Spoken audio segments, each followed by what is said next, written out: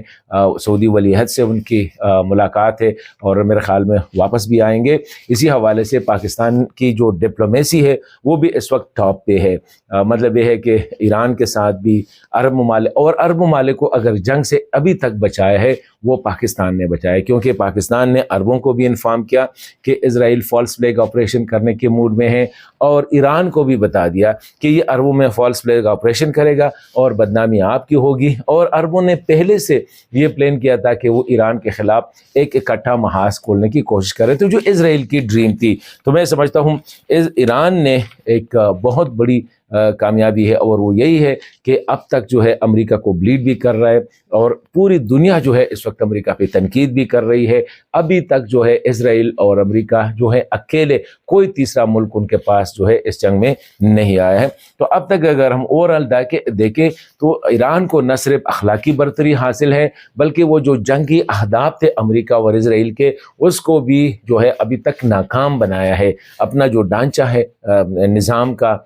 حکومت کا, وہ ابھی تک ان کا برقرار ہے. اور ابھی جو مجتبیٰ ہمنائے صاحب آئے ہیں, اس کی اسپیچ بھی اگر ہم دیکھیں, مزید اس نے یہ کہا ہے کہ اپنا ہرموز جو ہے وہ بھی بند ہوگا, اور اس کے علاوہ یہ بھی کہا ہے کہ پورے عرب دنیا میں کہیں بھی امریکی اڈہ نہیں ہوگا. تو یہ ایک بہت بڑی پیش رفت ہے. ابھی آتے ہیں جی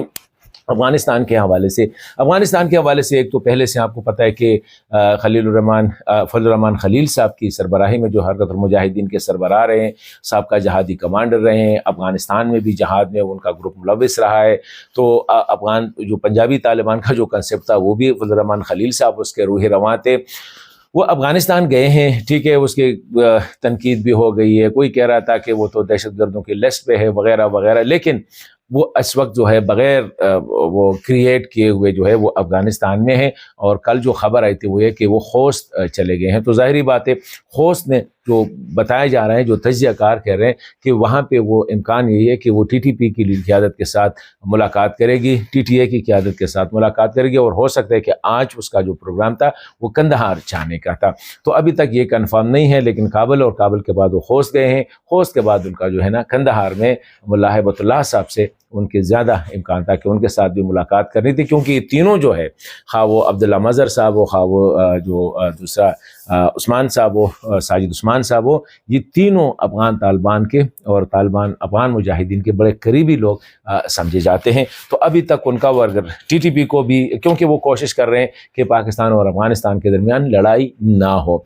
جو جیسے بھی ہے, لیکن ان کی کوشش جو ہے میرے خیال میں یہ ایک اچھی کوشش ہے, اور ہونی بھی چاہیے کہ کس طرح ٹی ٹی پی کو بھی ایک راستہ دینا چاہیے. وہ بھی پاکستانی ہے, ٹھیک ہے, ابھی ریاست کے خلاف لڑ رہے ہیں, لیکن یہی ہے کہ ان کو ایک راستہ دینا ہوگا, ایک دروازہ کھولنا ہوگا, ایک کھڑکی کھولنی ہوگی. تو اس سلسلے میں یہ, لیکن اس کے علاوہ جو سب سے اہم کنٹریبیوشن ہے وہ چائنیز کا ہے. چائنیز کے پہلے سفیر نے ملاقات کی امیر خان متقی صاحب سے, اس کے بعد اس کے ایس آر جو گئے ہیں, ابھی آج کل ایس آر اس کے اسلام آباد, 3 دن اس نے کابل میں گزارے, ابھی وہ یہاں پہ اسلام آباد آئے. اس کے وزیر خارجہ کی طرف سے, وانگ لی کی طرف سے جو بیان آیا ہے کہ چین شٹل کر رہا ہے بٹوین دا ٹو, پاکستان کی جو کاؤنٹر ٹیررزم کی جو ہے اس کی وہ تعریف بھی کر رہے ہیں, سپورٹ بھی کر رہے ہیں, ساتھ ہی چاہ رہے ہیں کہ افغانستان کے ساتھ ہی معاملہ حل ہو. تو چین مور کوالیفائڈ ہے. میں ایک بات بتاؤں, قطر, ترکی, ان کے علاوہ ٹھیک ہے ان کا اپنا ایک مذہبی اور ایک ہے, لیکن اس وقت چین جو اس خطے, چین کی جو پوزیشن ہے وہ اس پوزیشن میں بھی ہے کہ وہ امپلیمنٹ بھی کرے, وہ گارنٹی بھی لے سکتا ہے. افغان طالبان کے افغانستان میں ان کی بڑے انویسٹمنٹ بھی ہے, وہ چاہتے بھی ہیں, ان کا انٹرسٹ بھی اسی میں ہے کہ یہ خطہ پرامن ہو, پاکستان افغانستان کے درمیان جو ہے تعلقات اچھے ہوں, بلکہ خلوص دل سے, خلوص نیت کے ساتھ جو ہے چین اس بات پہ لگا ہوا ہے. تو یہ ایک اچھی پیش رفت ہے, اور امید ہے کہ جس